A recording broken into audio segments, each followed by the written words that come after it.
BJP. സംസ്ഥാന അധ്യക്ഷൻ K. Surendran നയിക്കുന്ന കേരള പദയാത്ര ഇന്ന് തിരുവനന്തപുരം ജില്ലയിൽ പ്രവേശിക്കും. തെക്കൻ ജില്ലയിലേക്ക് പ്രവേശിക്കുന്ന പദയാത്ര ആവേശോജ്വല സ്വീകരണമാണ് ഒരുക്കിയിരിക്കുന്നത്.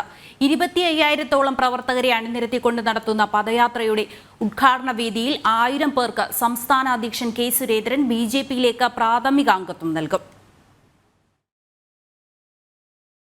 ബി.ജെ.പി. സംസ്ഥാന അധ്യക്ഷൻ കെ. സുരേന്ദ്രൻ നയിക്കുന്ന കേരള പദയാത്ര തിരുവനന്തപുരം ജില്ലയിലേക്ക് പ്രവേശിക്കുമ്പോൾ വിപുലമായ പരിപാടികളാണ് എൻ.ഡി.എ ജില്ലാ ഘടകത്തിന്റെ നേതൃത്വത്തിൽ ഒരുക്കിയിരിക്കുന്നത്.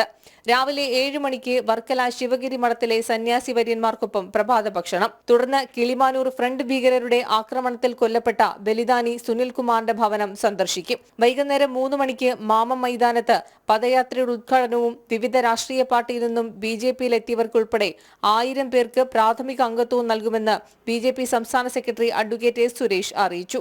നാളെ വൈകുന്നേരം 3 മണിക്ക് ആറ്റിങ്ങൽ മാമം ഗ്രൗണ്ടിലാണ് പദയാത്രയുടെ ഉദ്ഘാടന സമ്മേളനം നടക്കുക.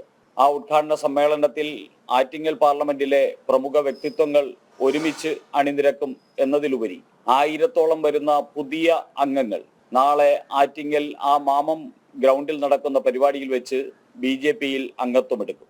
അതിൽ പല വിവിധ രാഷ്ട്രീയ പാർട്ടികളിലും വിവിധ സാമൂഹിക സാമുദായിക സംഘടനകളിലുമുള്ള പ്രമുഖ വ്യക്തിത്വങ്ങൾ ഉൾപ്പെടെ നാളെ ആറ്റിങ്ങലിൽ നടക്കുന്ന പരിപാടിയിൽ വെച്ച് ബി.ജെ.പിയുടെ അംഗത്വം എടുക്കും എന്ന് അറിയിക്കുകയാണ്. 25,000 പ്രവർത്തകർ പദയാത്രയിൽ പങ്കെടുക്കുമെന്നാണ് പ്രാഥമിക വിലയിരുത്തൽ.